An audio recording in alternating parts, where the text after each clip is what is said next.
Okay, this is Chicago Nights, take 2.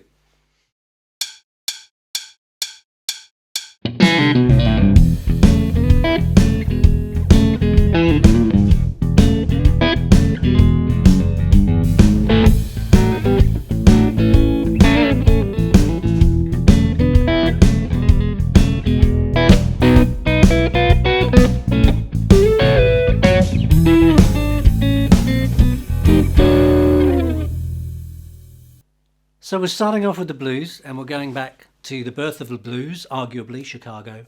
One of the things that I think of when I think about Chicago type blues is obviously a shuffle.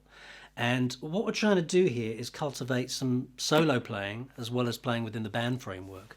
And I like to think of this end as quite important, you know.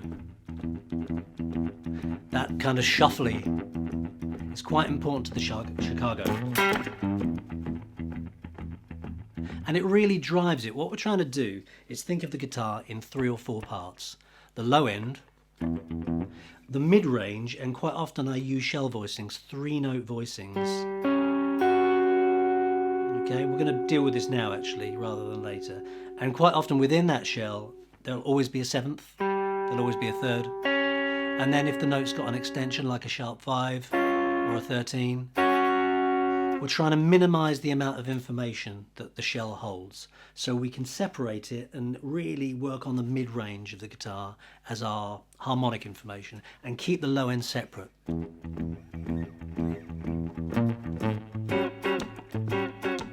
That kind of thing. See, I'm really keeping to 3 notes.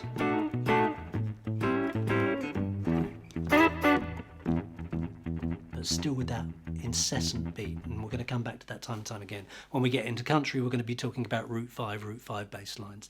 But for this one, we're sticking very much to this low. And then our harmonic knowledge is coming from the interval of 1/6. Quite often, you know, with blues, you get a static sequence like an E for 4 bars and then an A for 4 bars.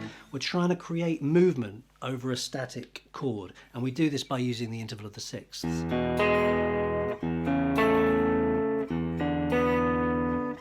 We're still really on an E chord. I mean, technically you could say we're on E, we're on a sort of A over C sharp, and then we're on a E7. But we're using that.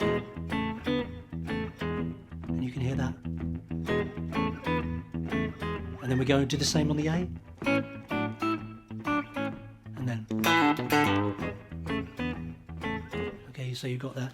So a little bit of different colour when we get up to the 5 chord.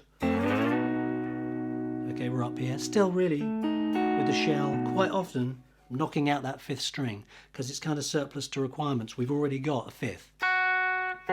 So I don't really add the 5th there. It can kind of clog up the low mid-range, and especially when you're playing in a 3-piece. So I tend to not.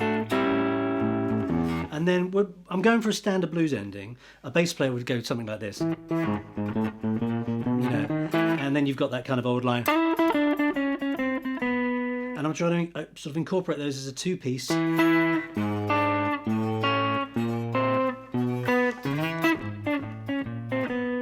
then to finish off with, well, the choice is yours. Usually I sort of, you know, go from the F to the E, 2 13 chords. I've opted for something slightly different this time, which is a 9th chord, finishing on the 13th chord. And I like the sort of juxtaposition between the contrary motion. So you've got the bass line falling, and then you've got the upper voice doing that.